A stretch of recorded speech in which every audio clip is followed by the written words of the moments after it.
Bueno, entonces técnicas histológicas. Las técnicas histológicas básicamente son como si fuera una receta de cocina, ¿eh? Es decir, son todos aquellos procedimientos que yo tengo que realizar, fuera una receta de cocina para obtener un resultado. En este caso, yo quiero observar los tejidos, ¿m? Quiero observar las células y la matriz extracelular y un poco lo que esté pasando ahí. Y para eso yo tengo que preparar la muestra que voy a observar. Entonces, partimos siempre de un órgano, que puede ser un órgano hueco, puede ser un órgano macizo, puede ser un tumor, puede ser otra estructura, ¿no? Como algo vegetal, es decir, muchas estructuras vivas, y lo coloco a través de técnicas histológicas en una preparación y así lo voy a observar en el microscopio. Ok. Entonces, las técnicas histológicas son un proceso largo que demora tiempo y básicamente no suceden de un momento para el otro, salvo algunas muy especiales. La principal y la más importante es la técnica de hematoxilina y eosina, que es la que utilizamos tanto para los cursos de histología en la facultad de grado, de posgrado, como para la vida del profesional en sí. En patología, hematoxilina y eosina, que es la técnica de rutina, es la más empleada porque es la que, digamos, en una serie de procedimientos nos permiten ver lo más importante de un tejido, ¿no? O lo que más predominaría de un tejido que nos interesa para el estudio. Ahora, Ujú. las muestras que yo puedo tomar de distintos preparados pueden ser de un tejido vivo, ¿bien? O pueden ser de un tejido muerto, que en ese caso sería una autopsia o una necropsia. ¿Cuáles son los pasos de la técnica histológica? Habíamos dicho que para acordarnos es como si fuera una receta de cocina, vamos a hacer una torta. Entonces, son 6 pasos. A su vez, cada paso tiene subpasos, ¿no? Pero en la bibliografía nos describe 6 pasos. Si por ahí vamos a la cátedra 1 de la Facu, nos habla de 11 pasos. Pero claro, ¿por qué? Porque de los 6 pasos que tiene la técnica normal, te empiezan a sumar los subpasos, entonces te terminan quedando 11, pero en realidad son 6. Obtención de la muestra, fijación, inclusión, corte, tinción y montaje. Eso es así acá y en la China. Algo importante que hay que recordar de esta receta de cocina, de esta torta que vamos a preparar, es que cada paso de las técnicas histológicas introduce o puede llegar a introducir modificaciones en el preparado que se llaman artificios de técnica. ¿Y a qué me refiero con esto de artificio de técnica? A cosas que yo veo en el tejido que en realidad no son tan así. Son cosas que fueron sucediendo por la preparación de ese tejido, pero no es fidedigno, no es lo que está pasando en realidad. Entonces es importante, algunas en particular, poderlas notar, porque si no vamos a llegar a conclusiones erróneas. No sé, por ejemplo, algún artificio No, de sí, ya técnica. pasaba mucho, claro. ¿Cómo? Perdón. No, que pasaba mucho en clase que, por ejemplo, en los artificios de técnica, no sé, se veía algo muy H negativo y entonces la gente pensaba que era luz y no, y era un artificio de técnica también. Exactamente, un artificio de técnica. ¿Qué te quiero decir con esto? Lo que te quiero decir es que no es que es una regla que se va a usar siempre, pero cuando vos estás viendo un preparado, estás segura, estás pisando terreno firme. Es decir, por ejemplo, estás viendo un preparado de intestino delgado, estás observando su luz, ¿no?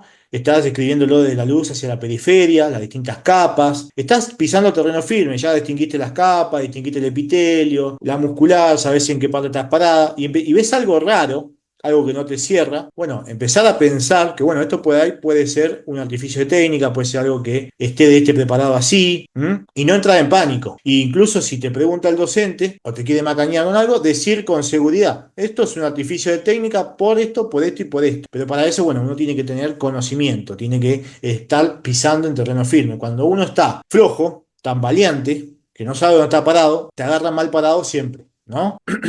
Entonces, vamos a empezar con el paso número 1. Muy importante. El paso número 1 es, mejor dicho, la obtención de la muestra, es decir, la obtención de el material que yo voy a preparar para poder observar. La obtención de dos tipos. Puede ser una autopsia o necropsia, que es cuando la persona ya ha muerto, o puede ser de una biopsia, cuando la persona está viva. Y a su vez, en una biopsia es básicamente, puede ser de 3 tipos la biopsia. Tenemos lo que es la biopsia quirúrgica, lo que es la biopsia por punción y la biopsia endoscópica. Cada una de estas tiene sus características particulares, todas tienen el denominador común que el individuo está vivo, pero principalmente van cambiando en función de qué es lo que yo quiero estudiar y en qué contexto. Una biopsia quirúrgica es la obtención de una muestra en la cual yo tengo que realizar un procedimiento quirúrgico per se, es decir, tengo que hacer una cirugía, sacar una porción macroscópica visible al ojo humano, bien, extraerla y mandarla al laboratorio de anatomía patológica. Eso es una muestra, una biopsia quirúrgica, ¿no? Una muestra quirúrgica. Por ejemplo, un ganglio de la axila, de la mama, en una paciente que yo sospecho cáncer de mama. Un ejemplo, ¿no? Una biopsia por punción ya es algo más pequeño, no puedo observar con tanto detalle, necesito una aguja guiada por un ecógrafo que me permita ingresar al órgano, tomar una pequeña muestra de tejido y salir de ahí sin causar daño. Y una biopsia endoscópica es cuando yo introduzco algún instrumento, un órgano hueco, para llegar ahí, tomar una muestra y poder extraerla correctamente. Profe, una pregunta, Sí, porque acá yo sí. tengo incisión, excisión y punción. O sea, ¿la punción entonces sería quirúrgica o sería endoscópica? A ver, es una muy buena pregunta la que haces, genera un poco de controversia, pero todos los procedimientos de una biopsia, si yo los tengo que definir en función del libro de cirugía, son todos procedimientos quirúrgicos, ¿eh? ¿Entiendes? Ya. Ahora, para lo que es histología, dejamos solo el quirúrgico para el macroscópico. Cuando yo agarro el biturí, corto, saco la muestra, cierro. Bien, duermo al paciente, ese es el procedimiento quirúrgico per se. ¿Eh? Al otro le llamamos punción y endoscopía. Es Claro, porque decir, acá yo tengo que incisión, excisión, pero incisión es como que en incisión se toma una pequeñita muestra y en la excisión toda la muestra. claro, Lo cual- claro. Si yo tengo que hablar estrictamente, son todos procedimientos quirúrgicos, ¿no? Porque todos se llevan a cabo en un quirófano y demás, pero solo este quirúrgico, el macroscópico, el cuchillo entra y sale en las tripas, es este. Estos son más mínimamente invasivos.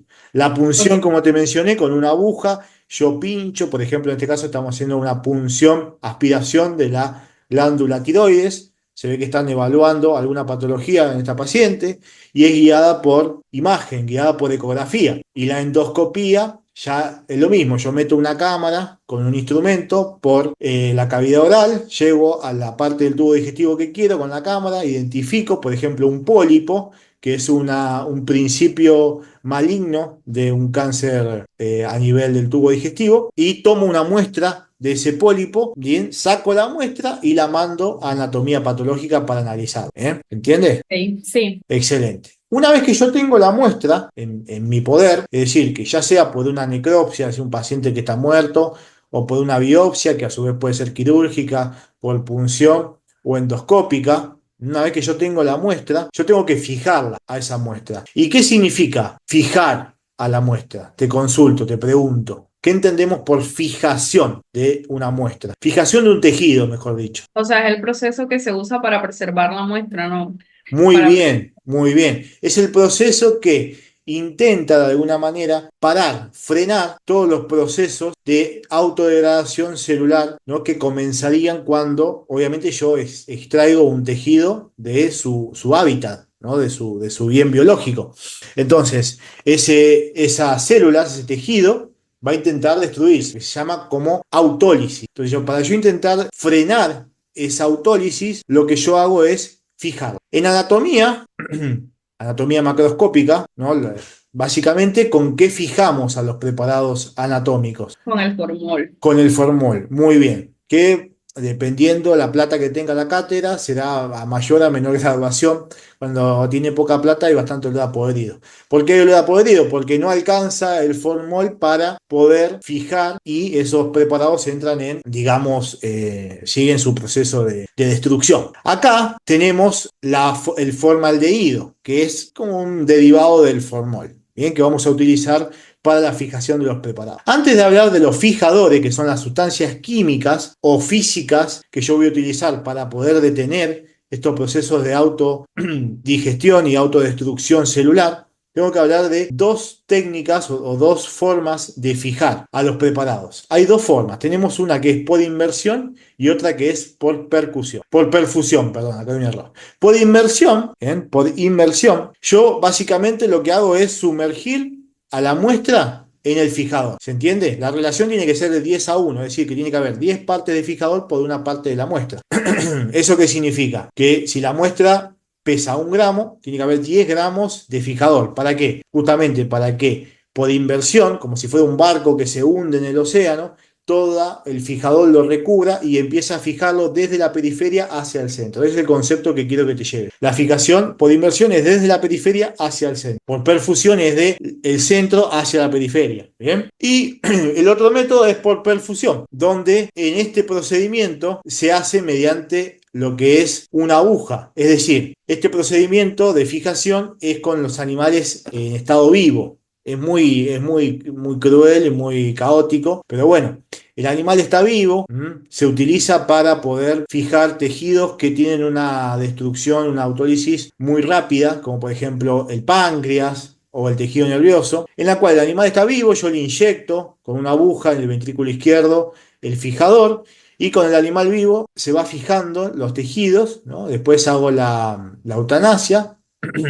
Y ya ese tejido comenzó a fijarse antes de que muera el animal. Entonces yo llego mejor a los procesos de autólisis y puedo lograr preservar esos tejidos. ¿Se entiende? ¿Se entiende la diferencia entre por inversión y por perfusión? Sí, sí, se entiende. Bien. ¿Cuáles son los fijadores más utilizados? Los fijadores más utilizados para el microscopio óptico es el formaldehído al 4%. Y para el microscopio electrónico, el glutaraldehído, que son como derivados de, el formol. Después tenemos las mezclas fijadoras, que la más conocida es la del ácido pícrico con formol y ácido acético, que van a ser básicamente mezclas que van a intentar cada una cumplir con una función diferente. Pero la realidad es que el formaldehído del 4% es el que hay que acordarse así más rápido. Después tenemos otros fijadores que los clasificamos como físicos, como el frío y la desecación por calor. El frío, lo que hay que acordarse de los fijadores fríos, es que son importantes a la hora de intentar, digamos, preparar muestras que sean muy susceptibles a las técnicas histológicas de rutina. Por ejemplo, cuando yo quiero observar lípidos en las técnicas histológicas de rutina, ¿qué sucede o qué sucedía cuando habíamos estudiado esto? Que cuando yo, digamos, lo vamos a ver, pero básicamente yo tengo que hidratar y deshidratar a la muestra para poder irla procesando. En esa hidratación y deshidratación yo la voy pasando por concentraciones crecientes y decrecientes de alcohol, y en ese proceso se va barriendo todos los lípidos de la célula. Entonces, si yo quiero estudiar los lípidos en un tejido, por ejemplo, yo quiero estudiar tejido adiposo, o quiero estudiar un lipoma, que es un tumor de tejido adiposo, yo no voy a poder observar esos lípidos. ¿Por qué? Porque con las técnicas histológicas me los barrí, me los llevé. Entonces, para esas preparaciones voy a utilizar lo que es frío, ¿bien? Para, digamos, que es otro método de fijador. Eso en el HIE no sé, ¿verdad? No, O sea, el no, frío no sé exactamente. mucho. ¿Por qué te digo? Porque lo que son los fijadores químicos, pensá, yo le coloco el formaldehído, lo fijo y después tengo que embeberlo en parafina, ¿no? Me estoy adelantando un poco a la clase, pero para explicar este concepto. Tengo que embeberlo en parafina para formar el taco y hacer los cortes. Si yo hago eso en una muestra histológica de tejido adiposo, cuando yo lo embebo en parafina, ¿bien? Y después lo tengo que desparafinar, sacarle la parafina para poderlo teñir. La parafina es grasa, y la grasa del tejido, que es tejido adiposo, también se va. Entonces no voy a poder estudiar la estructura de ese tejido. ¿Se entiende? Entonces yo tengo que, en vez de embeberlo en parafina, como haría en la técnica histológica de rutina, tengo que principalmente fijarlo con frío y después cortarlo en frío con un criostato, se llama, que es igual que el micrótomo, pero que corta como si fuera un taco de hielo, ¿entiendes? A lo que voy. Sí. Bien, entonces, fijamos el preparado. Tenemos el preparado fijado, es decir, que logramos detener todo el proceso de destrucción. El siguiente paso que sigue es la inclusión.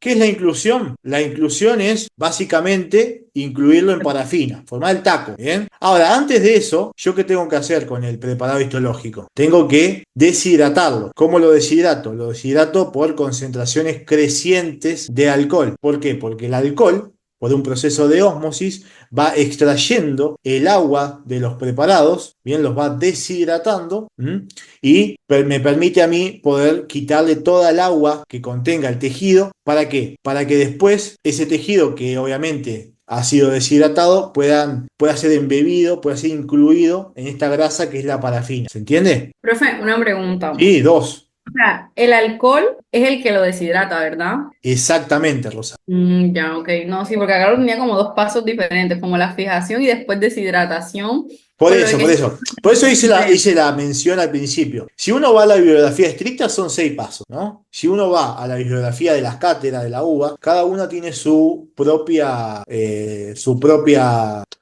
cantidad de pasos porque le suman pasos. Pero en realidad son 6 y después tiene subpasos. Entonces, Ujú. nosotros habíamos dicho, obtención de la muestra, bien, fijación, inclusión. Ahora, para yo poder incluir el tejido, es decir, para yo poder meter ese tejido en grasa, y poder solidificarlo para después hacer el corte, yo antes tengo que hacer subpasos. Es decir, a ese tejido tengo que deshidratarlo en concentraciones crecientes de alcohol y tengo que luego extraerle ese alcohol con quileno o tolueno para desplazarlo. Y de esa manera que me quede el tejido limpio, bien, sin alcohol y sin agua. ¿Para qué? Para que la inclusión pueda darse correctamente. Es decir, la grasa, la parafina pueda, digamos, endurecer el preparado y pueda penetrar el preparado correctamente. ¿Bien? ¿Me seguiste? Sí, sí, sí, sí, ya lo entendí. Excelente. Entonces, dicho esto, ya si querés lo hacemos en el orden de los pasos de la cátedra. Obtuvimos el preparado, hicimos la fijación, hicimos la deshidratación en concentraciones crecientes de alcohol. Luego de eso, utilizamos quileno o tolueno para desplazar el alcohol. ¿Por qué? Porque el alcohol es hidrofílico o hidrofóbico. El alcohol Sí. es hidrofóbico. Bien, entonces, ¿qué va a hacer? Va a quedarse Ajá. ahí. Yo necesito otro compuesto químico para poderlo barrer, digamos, ¿no? Sacar del preparado. Una vez que lo saco y que queda el preparado limpio, ahora sí puedo realizar la inclusión. Que básicamente es agarrar un moldecito, como si fuera el molde de la torta, poner ahí el preparado histológico, que todavía no es preparado, está en proceso de preparación, poner ahí la muestra sería lo correcto, y ponerle la parafina, que es como si fuera la grasa de una vela derretida. Se derrite a 60 grados centígrados, se coloca ahí, luego se endurece, se saca y se obtiene esto de acá que se llama taco. ¿Hasta ahí vamos bien? Sí. Profe, una Excelente. pregunta. Esa muestra por lo general es grande o chiquita. O sea, No, se usa, ese cubito es como que está recubierto todo de la muestra para que o es tenés una una idea, tiene que ser de 5 centímetros. ¿Bien? es re chiquito. Es chiquito. Entonces, imagínate que acá adentro está la muestra y todo esto es grasa. ¿Cuál es la idea? ¿Cuál es el fundamento? Porque esto es algo que te pueden ir preguntando también. Paso a paso lo que te pueden preguntar es el fundamento de cada paso. El fundamento de este paso básicamente es, imagínate que yo quiero cortar, bueno, no sé, voy a ponerte un ejemplo. ¿Qué se corta mejor? ¿Un salamín cuando está, digamos, así todo flojo o cuando está bien seco, bien duro? No, ¿cómo está?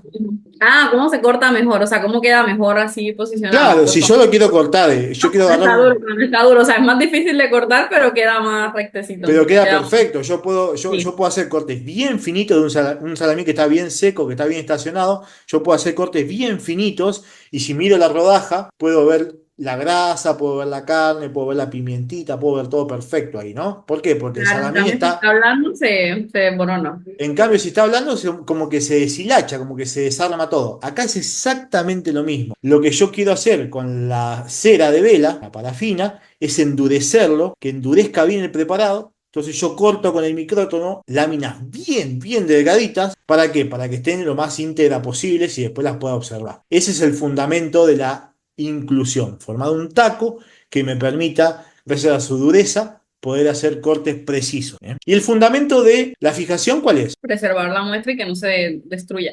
Excelente, excelente. Y el fundamento de la obtención de la muestra, lo mismo, obtener una muestra que debe ser representativa. Representativa significa que debe tener, digamos, o sea, que tiene que ser del lugar que es patológico, que no puede ser de un solo sector, que tiene que ser de varios sectores y demás. Ese concepto no se detalla demasiado en histología porque hay que meterse mucho en patología, pero cuando vean patología, ahí se le van a explicar lo que es una muestra representativa. Bien, luego de eso seguimos con el corte. El corte es muy sencillo. Básicamente tenemos una cuchilla que es de acero, que es fija, y tenemos una máquina que sostiene el taco, ¿bien? Y que hace movimientos superiores e inferiores, pasando por la cuchilla y cortando las láminas de preparado, ¿bien? De Luego de rebanado eso, para mí. sí, en rebanaditas de salamín bien finita. La verdad que si así fuera el salamín, qué triste, ¿no? Porque muy finita la rebanada. Pero bueno, bien. Luego de eso, yo tengo que, a ver, pensemos, tenemos una rebanadita de preparado, básicamente, y yo tengo que esa rebanadita de preparado teñirla con colorantes que son hidrofílicos, es decir, que tienen afinidad por el agua. ¿Y cómo estaba ese preparado? Hidrofóbico. Claro, porque está todo embebido en grasa. Entonces, ¿qué tengo que hacer? Volverlo a hidratar. Volverlo a hidratar. Muy, muy bien. ¿Y cómo lo voy a deshidratar? Esto porque va a aparecer en el choice. Concentraciones crecientes o decrecientes de alcohol. Con en este caso, para volver a hidratar, concentraciones decrecientes de alcohol. Bien, muy bien. Y antes de deshidratarlo, ¿no? Antes de deshidratar, ¿esa grasa la dejo o la saco? No toca sacarla. Bien, en lo que es la desparafinación, ¿eh? Claro. Excelente. Desparafinación y luego hidratación. Eso también lo voy a sacar con quilol. Luego de eso viene la, ahora sí, coloración. Primero se colorea con hematoxilina, después se hace un viraje con agua para extraer todo el excedente de hematoxilina y luego se colorea con eosin. Y acá vamos con una parte importante. ¿Cuáles son las características tintoriales? Que esto es bastante obvio, ya lo vimos a lo largo de todo el curso, pero bueno, es importante repasarlo. La hematoxilina es un colorante de tipo básico, es un colorante catiónico que va a tener afinidad por las estructuras ácidas de la célula. ¿Qué estructuras se comportan como ácidos dentro de la célula? Los ácidos nucleicos Ácidos principalmente. nucleicos. De ahí viene el nombre, muy bien, que se encuentran en el núcleo y todos los que tengan ADN. También el retículo endoplasmático rugoso, los ribosomas y estas. Profe, yo quería preguntarle algo con respecto a eso, porque mire que estuve leyendo, y o sea, ¿te acuerdas que yo le hice la pregunta sobre por qué los acinocerosos se veían basófilos bueno, es que en el videísto de la cátedra se veían basófilos, y eran, bueno, ahí ya, ajá, logré leer un poquito más y creo que llegué a una conclusión que creo yo que es correcta, igual si no me corrigen. Es básicamente porque, ajá, ellos secretan proteínas, ¿verdad? Pero las proteínas no se quedan dentro de ellos, las proteínas ellos lo secretan, ellos se quedan con el retículo rugoso. Ahora, yo Claro, estaba pensando, ¿por qué el retículo rugoso queda basófilo? Es porque sintetiza, o sea, porque tiene ribosomas. O sea, porque el retículo endoplasmático rugoso tiene ribosomas y los ribosomas son los encargados era sintetizar el ARN, ¿no? Algo claro, así.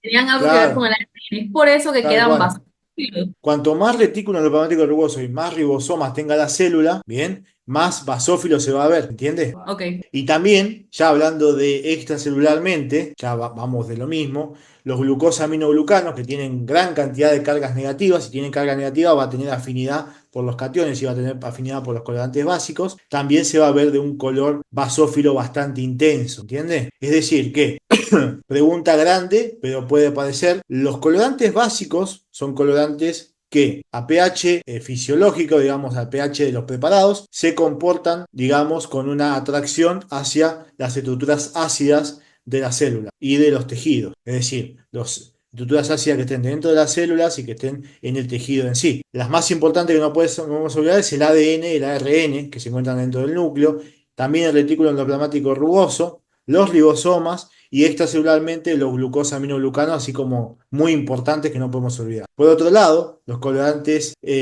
ácidos tienen carga neta negativa y van a tener una atracción por cargas con las estructuras básicas de las células y de la matriz extracelular. ¿Qué estructuras básicas hay tanto en las células como en la matriz extracelular? Principalmente proteínas, esa es la que no podemos olvidarnos. Las proteínas a un pH fisiológico se comportan como una base, bien, sí que tienen carga neta positiva. Proteínas a la cabeza, es decir, todo lo que formen después las proteínas, citoesqueleto, dentro del citoesqueleto hay filamentos intermedios, filamentos de actina, fibras, hemoglobina, es decir, proteínas. Proteínas se va a ver acidófilo, bien. Es decir, que toda estructura que tenga una afinidad con los colorantes ácidos las vamos a llamar acidófilos. Y toda estructura que tenga afinidad con un colorante básico lo vamos a llamar basófilo. Ese es el fundamento correcto por el cual yo me refiero en un preparado histológico a esto es más basófilo, esto es más acidófilo. ¿Se entiende? Cuando yo hablo, acá puede observarse una estructura redondeada basófila. Estoy diciendo que esa estructura redondeada basófila tiene afinidad por los colorantes básicos, por lo tanto, tiene seguramente una carga neta negativa muy predominante. ¿Bien? Sí. ¿Estamos? Entonces, para lograr la excelencia es fundamental de acá al día del examen ya empezar a meterse en la materia, empezar a meterse en la terminología, empezar a meterse en todos estos conceptos, porque si no, vamos a generar duda en el docente a la hora del examen, ¿entiendes? Por ahí no reprobamos, pero no nos sacamos la nota que nos merecemos. Es como que en anatomía uno no hable correctamente, no hable anterior, posterior, superior, Diga los inferior. términos de situación, sí, pasa. Exactamente, o que te pregunten, decime dónde está ubicada la escápula. Y uno dice, bueno, la escápula, no, uno tiene que arrancar, bueno, la escápula está ubicada en la región posterior del tórax, inferior a tanto, superior a tanto, parasagital a tal cosa, así. Se habla en el idioma de la materia. En biología pasa lo mismo, en histología pasa lo mismo, en todas las materias es así. ¿Bien? Bueno, luego de eso, que ya hicimos la tinción, tenemos que hacer el montaje. Es el último paso. El montaje básicamente es colocar la muestra en el portaobjetos. ¿Bien? ¿Para qué? Para poder luego estudiarla. Ahora, ese montaje, para yo poderla preservar durante mucho tiempo a esa muestra, tengo que volver a deshidratarla. Porque si yo la dejo hidratada, va a durar mucho menos tiempo y no se va a poder observar correctamente. ¿Entiendes? Entonces, ¿cómo la deshidrato? De vuelta, concentraciones crecientes de alcohol. Luego que la paso por concentraciones crecientes de alcohol, siempre que la paso por concentraciones crecientes de alcohol, las tengo que pasar por quilol para después sacar el alcohol y dejar la muestra limpia. Una vez que dejo la muestra limpia,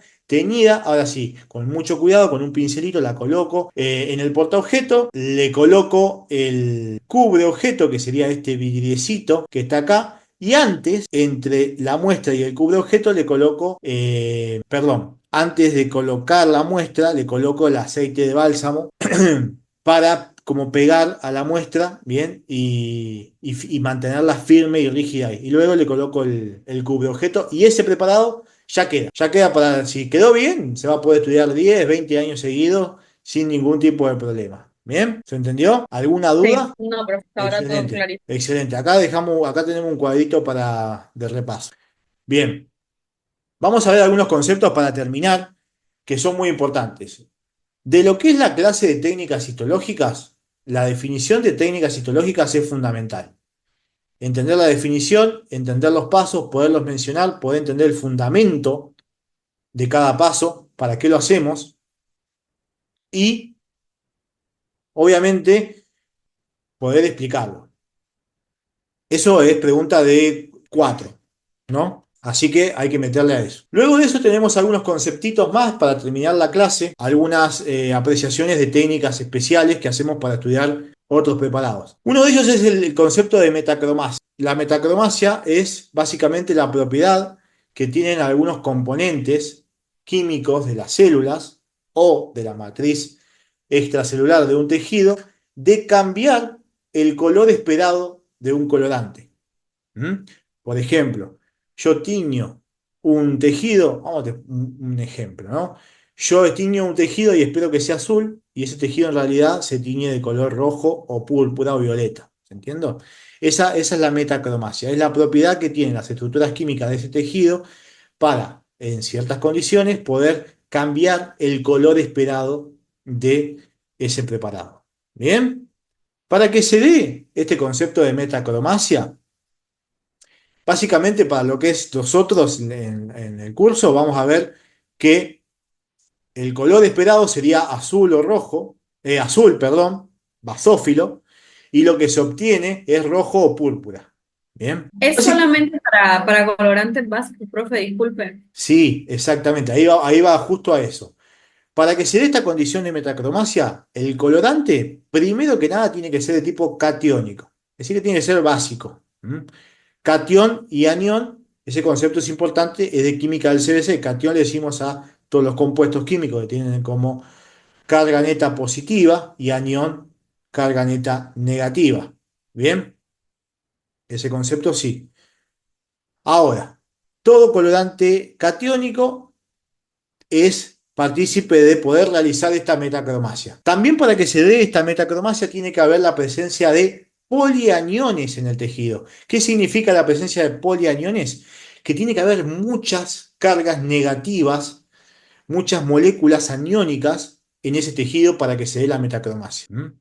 Entonces, ¿qué va a suceder? Cuando se junta un colorante catiónico, como por ejemplo la azul de toludina, con un tejido que tiene polianiones van a reaccionar formando aglomerados diméricos o poliméricos de interacciones entre esos colorantes catiónicos y esos colorantes aniónicos, y eso va a cambiar la absorbancia de los rayos de la luz, con lo cual va a cambiar esa longitud de onda una vez que atraviese ese preparado y va a cambiar el color que uno en realidad esperaría. Si uno lo tiñó, por ejemplo, con azul de toluidina, espera un azul, un basófilo intenso, como si fuera un azul fuerte, y tal vez ese color se vea más rojo o púrpura, por este concepto de metacromacia. ¿Mm? Nada, principalmente como ejemplos, como les dejo acá, el cartílago hialino, ¿no? Principalmente todo lo que es la sustancia fundamental, que tiene una gran cantidad de cargas negativas o grupos sulfato, cuando reaccionan con la hematoxilina, pueden verse tipo púrpura. Los gránulos de heparina de los mastocitos también, se puede ver ahí un poco púrpura. El retículo endoplásmico de los plasmocitos también, todo por la carga polianiónica que tienen esas estructuras. ¿Se entendió? Esto, esta es la explicación teórica del proceso de metacromacia. Lo que se suele preguntar es qué es la metacromacia, ¿no? Es la propiedad que tienen algunos componentes químicos de la célula y o de los tejidos de cambiar el colorante empleado, de cambiar el color de un colorante empleado. ¿Eh? Sí, te escucho. Profe, cuando habla de la presencia de los polianiones en el tejido, solamente habla de, o sea, de aniones nada más, cationes no, ¿verdad? O sea, No, no, diferente. no. La parte catiónica, o sea, las cargas negativas las va a aportar el colorante, que siempre va a ser catiónico, siempre va a ser básico. Y cuando ese colorante vaya a reaccionar en una parte del tejido o en una parte de la célula que hay mucha cantidad de cargas negativas, por eso el concepto de polianiones, va a formar conglomerados entre las cargas catiónicas y los aniones, diméricos y poliméricos, que es como un concepto químico complejo, que no viene al caso, y eso va a hacer que cuando pase el rayo de luz por ahí, cambie ese color que yo espero, lo cambie a otro color. Para nosotros, ahora el curso de histología, de azul va a pasar a verse rojo o púrpura. Punto. Eso es lo que hay que acordarse. Lo importante es acordarse la definición de metacromacia. Una vez que está la definición y que está algún ejemplo, el fundamental que no te puedes olvidar es, por ejemplo, la sustancia fundamental de la matriz extracelular del cartílago hialino. Viste que es bien como bien basófila y a veces se puede ver hasta púrpura. No sé si estuviste viendo el Sí, Histology en el Guide, histológico. ahí se Sí. ve. Bien. Y nada, esta es la explicación teórica. Para que se dé la metacromacia tiene que ser siempre un colorante catiónico, un colorante básico. ¿Mm? Tiene que haber presencia de una gran cantidad de polianiones en el tejido, ¿bien? Tienen que poder interaccionar, formar dímeros y polímeros de moléculas, ¿bien? Y eso va a hacer que se cambie el color esperado de un azul a un rojo o a un púrpura. Vamos a hablar ahora de lo que es la técnica de Paz. ¿Mm? La técnica de Paz es una técnica histológica que utilizamos para poder ver hidratos de carbono en los distintos tejidos. ¿Mm? ¿Y dónde vamos a encontrar hidratos de carbono en un tejido? Vamos a encontrarlos en la membrana basal, por ejemplo, de los epitelios, la mucina, ¿m? Que produce las células calciformes o distintas células de tipo mucoso, inclusiones de glucógeno que pueden estar contenidas en el músculo, pueden estar contenidos en un miocardiocito, en un hepatocito, y demás. Es decir, todo lugar donde yo intente observar hidrato de carbono con una técnica de rutina, una técnica de hematoxilina y eosina, no lo voy a poder lograr. ¿Por qué no lo voy a poder lograr? Porque los hidratos de carbono tienen una carga neta, bien, negativa, y son muy afines al agua. Entonces, se van barriendo con la preparación, ¿m? Y se van extrayendo de las muestras de las técnicas de rutina, porque acordate que fuimos hablando, hidratación, deshidratación, le pongo una grasa, le saco la grasa, le pongo el kilo, o sea, hago un desastre con el pobre preparado y es poco lo que queda. Quedan, básicamente, cuando yo termino una técnica de rutina, lo que quedan son todas macromoléculas, moléculas de gran tamaño, principalmente proteínas e hidratos, proteínas y ácidos nucleicos. ¿Bien? Entonces, si yo quiero observar en un preparado histológico con técnica de paz, tengo que hacer otra preparación. Básicamente, el fundamento de la técnica es que, no sé si te acordás de química, los hidratos de carbono están formados por hexosas, de su forma química son hexosas de 6 átomos de carbono que son polihidroxílicas, tienen muchos grupos hidroxilos. Entonces, en una primera medida, yo lo que hago es exponer el preparado a ácido periódico y ese ácido periódico lo que hace es transformar esos grupos hidroxilos y romper esas uniones de carbono y transformar esos grupos hidroxilos en grupos aldehídos. ¿Mm? Luego, esos grupos aldehídos, en un segundo tiempo, yo los hago reaccionar con el reactivo de Schiff y el reactivo de Schiff tiene afinidad con esos grupos aldehídos y me va a dar una coloración al microscopio que es como un púrpura bien distintivo, como el que se puede observar acá en la imagen.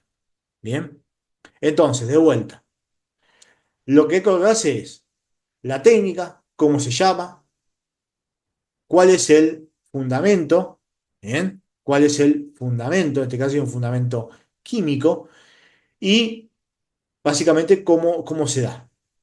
La técnica de ácido periódico reactivo de Schiff, entre paréntesis PAS, es en dos tiempos. Por un lado, es para tener hidrato de carbono. En un primer momento yo expongo la muestra de ácido periódico para formar grupos aldehído y luego expongo la muestra al reactivo de Schiff para, de esa manera, que el reactivo interaccione con los grupos aldehídos que previamente formé y me dé una coloración púrpura distintiva. En los lugares donde yo vea ese púrpura distintivo del tejido, yo sé que ahí estoy en presencia de hidratos de carbono.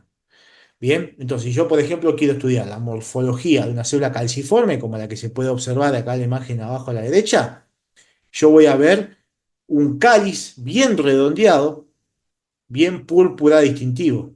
En cambio, si yo lo quiero ver por HIE, como perdí todos esos hidratos de carbono, lo voy a ver casi HIE negativo. ¿Se entiende? Sí. ¿Alguna duda? No, con respecto a esto no. Bien, perfecto. Técnica de Sudán. La técnica de Sudán lo mismo. Permite ver la distribución que hay de lípidos en los tejidos. Es por un principio físico, en este caso. Yo lo que hago es utilizar fijadores especiales. ¿Bien? Básicamente no tiene nada de especial, es un fijador por congelación. Congelo la muestra para que no se autodestruya, la corto con un criostato, ¿bien? Y luego la embebo en este, ahí se me fue la palabra, este colorante, ¿bien? Entonces este colorante lo que hace es, como es básicamente lipofílico, sí que tiene afinidad por el lípido, se mezcla con el lípido de la célula y yo después lo puedo observar. ¿Se entiende? ¿Por qué la fijación la hago por congelación y no la hago por formol? Porque si yo la hago por formol, luego tengo que extraer ese formol, ¿bien? Y cuando extraigo ese formol también extraigo los lípidos, ¿se entiende? Y ahí ya no puedo ver la distribución de los lípidos en los tejidos. Profe, una preguntita. ¿Sí? Entonces, ¿Sudán es nada más para lípidos? O sea, Nada hidratos de más. carbono no va a teñir. Exacto, exacto, Y el chip es nada más para hidratos de carbono. No exactamente. tiene también lípidos, no. Solamente Bien. hidratos de No, carbono. solo hidrato de carbono, solo hidrato de Ok, carbono. listo, perfecto. Bien. Y por otro lado, el concepto de inmunocitoquímica. Inmunocitoquímica es todas aquellas técnicas que yo voy a utilizar para poder, mediante la inmunología, encontrar distintas estructuras en el preparado. Para poder explicar esto, yo tengo que entender varios conceptos. Primero, ¿qué es un antígeno y qué es un anticuerpo? Para la inmunología, Un anticuerpo es una estructura química, ¿bien? Que va a tener afinidad por una molécula. Va a ser producida por los plasmocitos, como ya sabemos, y va a tener afinidad por una molécula, que va a ser el antígeno. Va a ser producido para identificar ese antígeno y pegarse ahí, y esa es su tarea. ¿Mm? Esa es la definición de un anticuerpo. Entonces yo voy a utilizar estos anticuerpos en la inmunocitoquímica. ¿Para qué? Para que estos se peguen en una región del tejido o en una región de la célula y que como ellos están marcados con un fluorocromo, luego yo los pueda observar a través de un microscopio especial donde yo vea, digamos, esa luz. Yo voy a ver básicamente que el anticuerpo reaccionó con ese tejido y voy a poder decir, bueno, estoy observando tal cosa. ¿Se entiende? Sí. Entonces, el anticuerpo tiene un fluorocromo incorporado, ¿bien? Y yo básicamente lo que hago es someter la muestra a los anticuerpos. Luego la visualizo, luego que se produce la acción anticuerpo-antígeno, yo visualizo con un microscopio especial la presencia de esa luz y puedo observar la presencia de esas estructuras. Tenemos una inmunofluorescencia directa y una inmunofluorescencia indirecta. La inmunofluorescencia directa es cuando yo expongo el anticuerpo directamente con los antígenos y observo lo que se ve. ¿Se entiende? La inmunofluorescencia indirecta es cuando yo observo a un tejido o una estructura química en un preparado indirectamente. Es decir, que voy a intervenir dos anticuerpos para poderlo realizar. En un primer paso, voy a utilizar un anticuerpo que se va a llamar anticuerpo primario, y este anticuerpo primario se va a unir al antígeno, es decir, a la parte del tejido que yo quiero estudiar, y luego a este anticuerpo primario se van a unir anticuerpos secundarios, que son obviamente los anticuerpos marcados con un fluorocromo, para yo poderlo observar. Bien, y estos anticuerpos secundarios que están acá se van a unir al primario, bien, y me van a permitir tener una mayor visión del preparado y de la muestra. ¿Por qué? Porque a un solo anticuerpo primario se van a unir muchos secundarios y cada uno de esos secundarios hay que recordar que tiene un fluorocromo, entonces la visión va a ser mucho más clara. ¿Entiendes? Principalmente, nada, primero se descubrió la inmunofluorescencia directa, que es un anticuerpo marcado que se une directamente al antígeno, y después, ¿qué pasó?